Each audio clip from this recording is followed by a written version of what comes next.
Hello, everybody. Happy Monday to you guys. I hope your weekend was magnificent. I'm sure it was. Well, I'm back again, y'all, with another great jewel. Tonight, I want to talk about faith versus fear. Yep, I I think this is really going to be a great topic. We get to see where we are as far as having faith, and are there some things that maybe unconsciously we fear. Okay, so I'm going to dive on into that. First of all, I want to always give honor to the Most High God for allowing me to be here, guiding my mouth, guiding my tongue, praying that everything I say um, is beneficial, hoping that it really empowers somebody.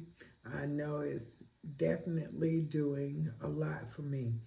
And honestly, I really do hope and pray that I'm making even the slightest difference with coming on with these videos. So, enough of that. Let's just go on into it. So, I've been doing some research, a lot of it lately, in regard to these topics. So, first, I want to talk about fear, okay? And what I wrote was, y'all know I got my notes, so you'll see me kind of glancing. But what I wrote was both faith and fear,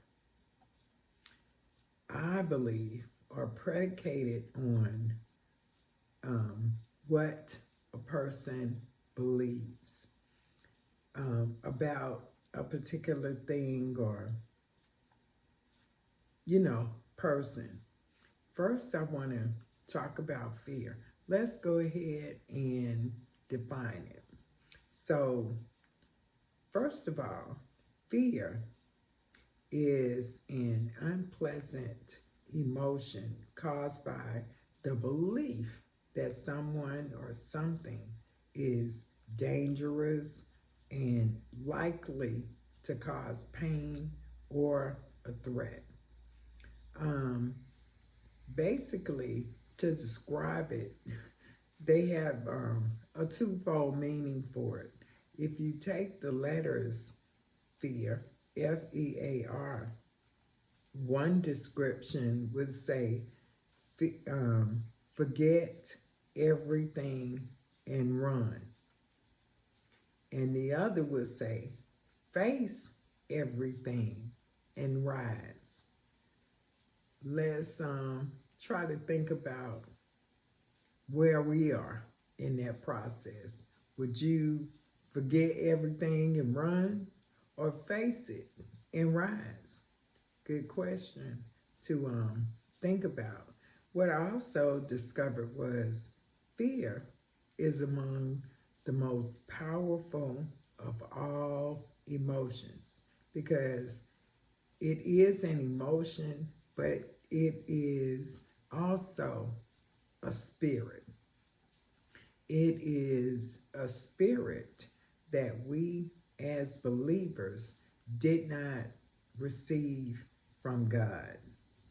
But since fear is an emotion as well, um, it's far more, can be far more powerful than your own thoughts, meaning that fear can overpower reasoning, your thought process. If you're fearful, or if you think that something is going to hurt you or threaten you or cause you pain or cause you discomfort, something goes on within your body. cortisol and adrenaline both kick in and begin to activate. Your body doesn't know how to tell the difference um, um, when fear comes. So that's where that fight or flight comes from. Basically, that forget everything and run, or face everything and rise.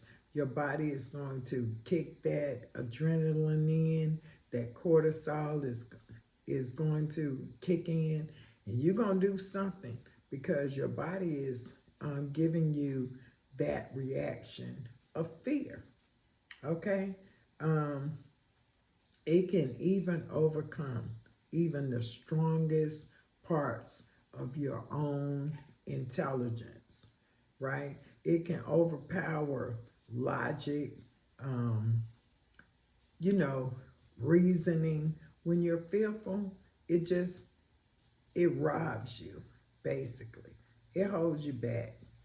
One thing I do know and understand, 2 Timothy verses 1 and 7 says that God did not give us this spirit of fear. He didn't give us the spirit of fear. That comes from the enemy. Okay? First of all, God didn't give us that. If it ain't of God, we don't need it, right? So I'm going to go on. This also says that for God has not given us the spirit of fear, but what he did give us, he gave us power and of love and a sound mind, right? This spirit is designed to rob you, distract you, throw you off. And it can only lie to you by convincing us to doubt, to question, or to even interfere. Basically, that's what it's doing, trying to interfere with our belief system. And where should our belief be? You better know it. So if we understand now that fear is a spirit as well as an emotion, we also understand that God did not give us that spirit, but he gave us power, love, and a sound mind. And that, with those three elements, you operating in them properly, it will overcome fear. Well, we know that the word tells us that love covers everything. So love, even over fear, is going to wipe it out. Okay? So let's go to faith. All right? What is faith? In a nutshell, faith is nothing more than belief and trust and loyalty. That's what it is. I got some notes here to kind of break it down, even further. I forget the exact location of it. I don't want to say because I can't really think of it right now, but I can tell you what it is. Let's say Romans or Corinthians 1. It says that now faith is the substance of things hoped for, the evidence of things not seen. So, in other words, faith is believing something before it even manifests itself, before you can touch it, before you can look at it, before you can, grasp it, have it. It may not even be tangible. Most times it's not going to be tangible, You're just going to have to believe it simply because he said it. Um, that's what faith is. It's believing without having um, any doubt or being leery that it's going to happen or any of that. Just believing it simply because God said so. That is what real faith is. Okay, I'm gonna give you guys about a couple of fundamentals of faith, and this says that God, you need to understand that God consists of three equal persons: Jesus, the Holy Spirit, and the Word. Okay? Um, these are the fundamentals that help you to um, relinquish your faith. God, um, Jesus, and the Holy Spirit. Belief in these three elements are the beginning of faith. Okay? Um, faith, to me, and in the Word, it also is a fruit of the Spirit. Um, and for this reason, faithfulness, a fruit of the Spirit, can be a challenging trait to possess. Faithfulness comes from a place of trust and loyalty. Hebrews 11:1 says, now faith, that's it, y'all, is the confidence in what we hope for and assurance about what we don't see. So it was Hebrew 11:1. I'm sorry. This is going to come from, I think it's the Message Bible, but King James 11:1 would quote it. Now faith is the evidence. Um, basically, like they said, the confidence, that knowing that what you hope for, you have assurance that even though you don't see it, oh, it's happening. I have so many testimonies about faith and exercising it, because the Bible tells us that faith without works is dead. So what that means is you can't have faith without exercising or moving or operating in a way that can display or show that you have total confidence and assurance in whatever it is that God has said he was going to do. I just have so many examples of where I had to exercise faith. I just thought of something really quickly. I'm going to go ahead and tell you all about it. Let's see, I had to be like in my late 20s, early 30s. And at that time in your life, you're doing all types of craziness. Well, I had a good job and I wanted to purchase my first house. So, did not go the traditional way the first time. Kind of went through somebody I knew and they kind of arrange things and just kind of set everything up, set it in motion. Well, it came down to the wire where I either had to, now, mind you, I had saved this money, given it to this person to go ahead and work all the kinks out, get everything set up so that we could just go to close, sign the paperwork, move. Okay, so I gave my person this money.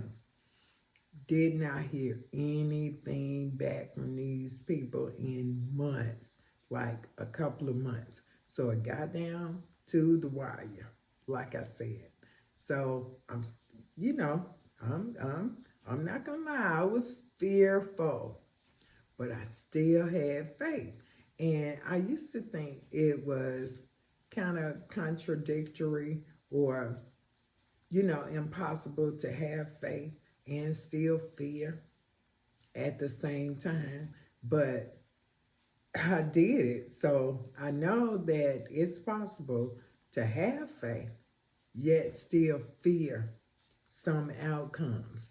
But this particular situation is what increased my faith and helped me to overpower my fear. Okay, so we got like maybe a week at most. So either I'm going to re-sign a lease or where I did not want to be, did not like where I was living. I wanted to purchase this home, had already seen the home, had already given my money. The only thing is I'm a week out and I'm going to have to sign this lease or get evicted or I'm going to close on this house. Now, at that point in time, this one didn't have no whole bunch of money. So it was going to have to be one or the other. So, family, friends, oh, you done messed up. Oh, man, them folk done took your money. You not getting no house. Why would you do that? You should have known better than that. That's not even they just kept coming with all the negativity, just showing me how more and more I had done messed up. So finally, I do what I always do. Went and I prayed. And I said, God, now I realize just how dumb that was. Lord, I got too many kids. I can't be outside. We need somewhere to go. I done gave these people my money. I ain't heard nothing from them. Everybody is calling me a dummy. I really believe I am. Now, can you help me? Y'all, that was exercising faith, right? 2 days later, the man called me and said, can you all be out at my attorney's office at 10 a.m. to close on your house? That's faith. Because even though I messed up, I did not check, I did not handle, I was young. It was my first time doing it. I knew I knew someone that knew someone. I didn't have a clue. But guess what? God knew I didn't. And he came in, fixed that situation. We closed. The same day we closed, we moved in our house. That's what you call faith. I have so many testimonies about how God has shown up for me. It'll take all night. I just want to say this. Whatever it is you may have a fear about, give it to God. Give it to God. He knows what you need. He's going to come and see about you. We have nothing to fear. Fear is straight from the enemy. God would never want us to fear. Why would we? When we have a wonderful God who makes provisions, he does everything. He supplies all of our needs. He's a good God. So all I'm going to say, y'all, is y'all see my shirt? fearless. Be fearless. I'll see y'all next time. Okay? Good night.